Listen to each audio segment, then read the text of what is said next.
ഈ ശ്രീനാരായണ ഗുരു ഓപ്പൺ സർവകലാശാല കോഴ്സുകൾക്ക് കേരള സർവകലാശാലയിൽ അംഗീകാരമില്ലാത്ത സംഭവം അത് ചട്ടങ്ങളുടെ അറിവില്ലായ്മ കൊണ്ടെന്നാണ് രാജൻ ഗുരുക്കൾ പറയുന്നത്. ഉന്നത വിദ്യാഭ്യാസ കൗൺസിൽ ഇതു സംബന്ധിച്ച് ഹാൻഡ് ബുക്ക് ഇറക്കിയിട്ട് 4 വർഷം പിന്നിട്ടെന്നും UGC നിയമം പാസാക്കിയ കാര്യം കേരള സർവകലാശാലയ്ക്ക് അറിയില്ലേ എന്നും രാജൻ ഗുരുക്കൾ ചോദിക്കുന്നു. പഴയ സമ്പ്രദായം മാറ്റാത്തതാണ് കേരള സർവകലാശാലയുടെ പ്രശ്നമെന്നും രാജൻ ഗുരുക്കൾ ന്യൂസ് മലയാളത്തോട് പറഞ്ഞു. അദ്ദേഹത്തിന്റെ വാക്കുകളിലേക്കാണ് ആദ്യം. വാസ്തവത്തിൽ UGC ഇത് അംഗീകരിക്കുകയും UGC അംഗീകരിച്ചു കഴിഞ്ഞാൽ അത് ദേശത്ത് മുഴുവനും രാജ്യവ്യാപകമായിട്ട് തന്നെ അംഗീകാരം ഉള്ളതാണ് എന്നാണ് അർത്ഥം. അപ്പൊ ഇതിന്റെ കാര്യത്തില് യാതൊരു തർക്കത്തിനും അടിസ്ഥാനമില്ല.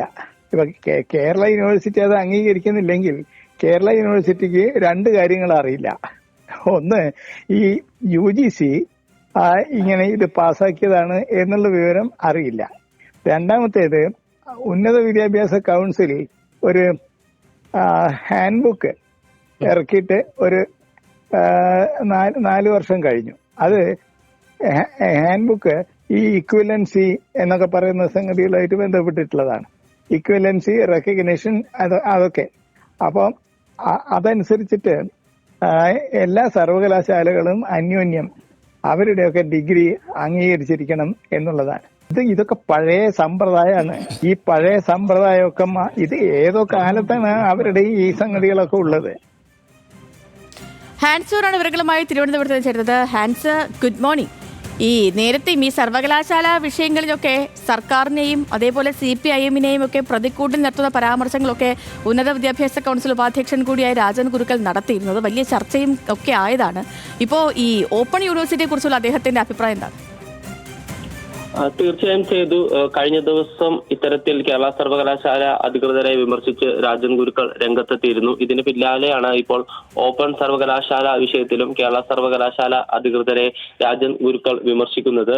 അദ്ദേഹം പറയുന്നതനുസരിച്ച് ഓപ്പൺ സർവകലാശാല കോഴ്സുകൾ രാജ്യവ്യാപകമായിട്ട് അംഗീകാരമുള്ളവയാണ്.